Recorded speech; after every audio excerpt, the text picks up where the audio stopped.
Hello, welcome to Timely Word and Prayer. This is day 282. This is the second day of the 41st week of the year. This is in a leap year, this is October 8. In a clear year, it's October 9.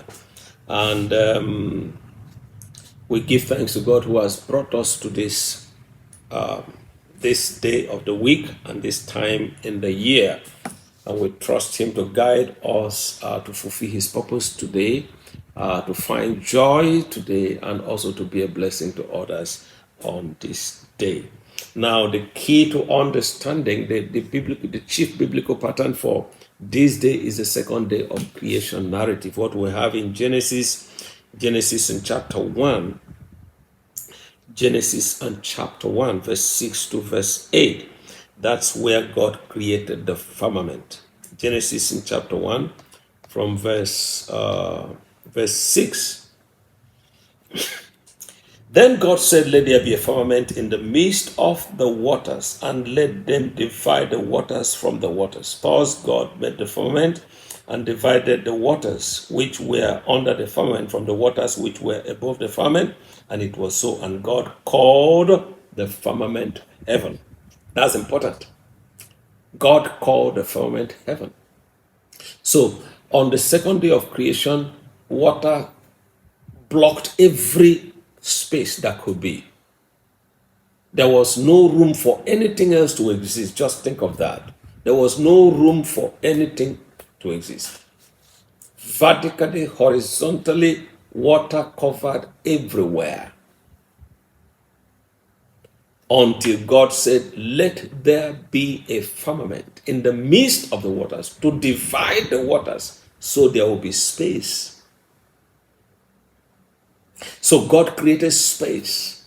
And today, God is creating space. God is making space. God is causing things to happen to make space, to make room for some people, to make room for certain things to happen in your life. If God did not do what He did on the second day of creation, nothing else would exist. Nothing but water will exist. So God had to make that space. Now, God had to create the space. But it's important to take note of this, that the firmament, God called the firmament heaven. It means that the second day is the time to engage the power of heaven. To engage the power of heaven. So we're not just talking about firmament now. He called the firmament heaven. So meaning that in the second season, we must engage the power of heaven to make a way where there is no way. God gives help from above.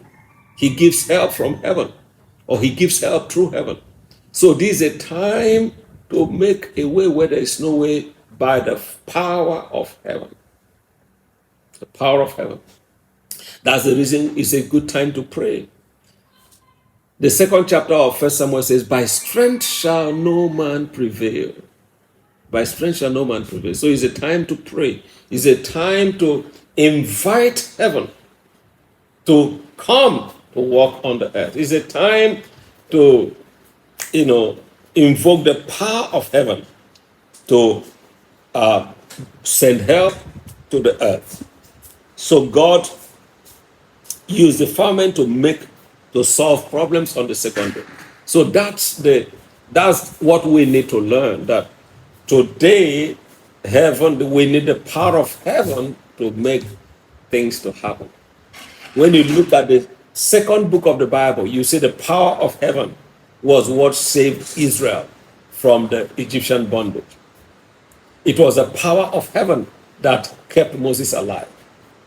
In the second chapters of the Bible, you see the power of heaven at work. The power of heaven helped Daniel in Daniel chapter 2. The power of heaven helped Esther in Esther chapter 2. It is the power of heaven that helps the beggar and the poor, as in 1 Samuel chapter 2, he said, God lifts up the beggar from the dunghill and the poor from the dust. And he makes them to sit on the thrones with the princes, for the pillars of the earth are the Lord's. So this is what God does to make a way where there is no way. So that's the work of God today, to make a way where there is no way. And so we're going to see this thing illustrated in the second prophetic division of the gospel according to Mark. We go to Mark and chapter 4. Mark chapter 4. Mark chapter 4. In the 4th chapter of Mark, we have the parable of the sower, the wisdom, because there are 3 ways to make this way. The wisdom of God, the light of God can make a way. The wisdom of God. Moses' mother didn't pray. I mean, it was not that he was just praying and asking God to save Moses.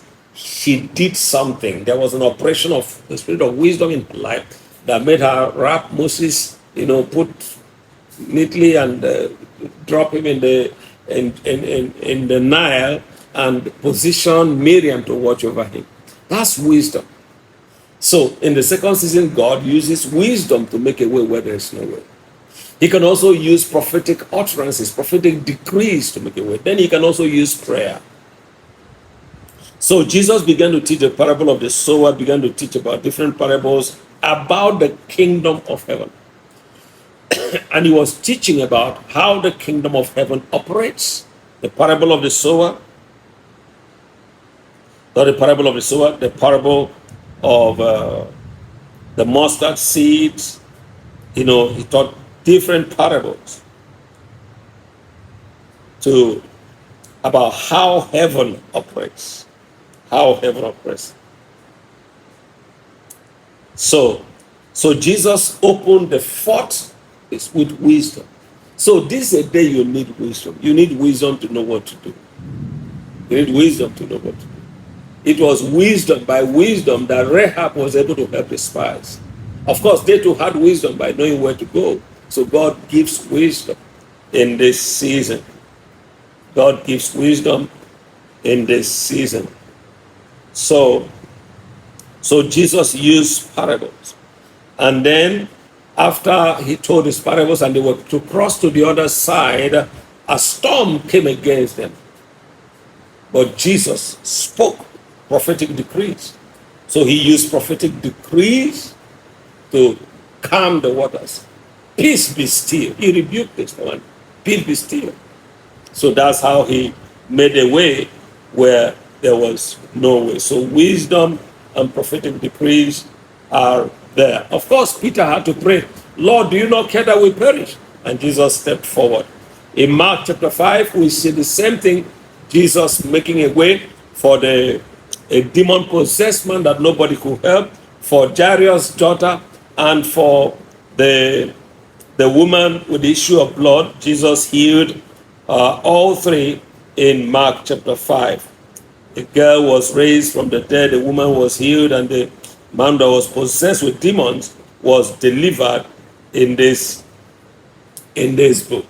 So we go to chapter 6. We see Jesus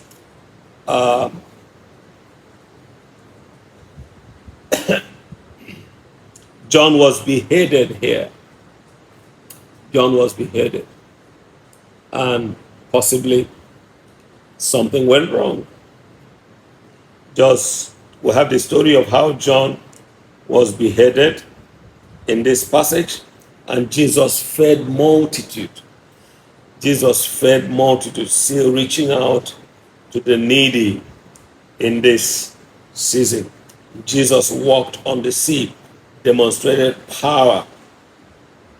And many who were sick came to him to touch him, and they were made well. From verse 53, it said, when they had crossed over, they came to the land of Gennesaret and anchored there. And when they came out of the boat, immediately the people recognized him and ran through that whole surrounding region and began to carry about, beds of those who were sick to wherever they heard he was. Amen. Whenever he entered into villages, cities, or country, they laid the sick in the marketplace and begged him that they might just touch the hem of his garment. The hem of his garment. And as many as touched him were made whole. So this is a day to make a way where there's no. Can you imagine a dead child? But Jesus brought her back to life. A woman who had spent her living looking for help from physicians, Jesus made a way. Look at this other man who could not be bound, who was sleeping in tombs, having legion inside him. Jesus set him free. So this is a day of dealing with those tough problems. And I want you to believe God. When the woman with the issue of blood was healed, Jesus told that woman, your faith has made you whole. I want you to believe God today that he has power enough to make you well. And he's going to do it. I pray that the second day of the 41st week will be a blessed season for you. In Jesus' mighty, mighty name. Amen.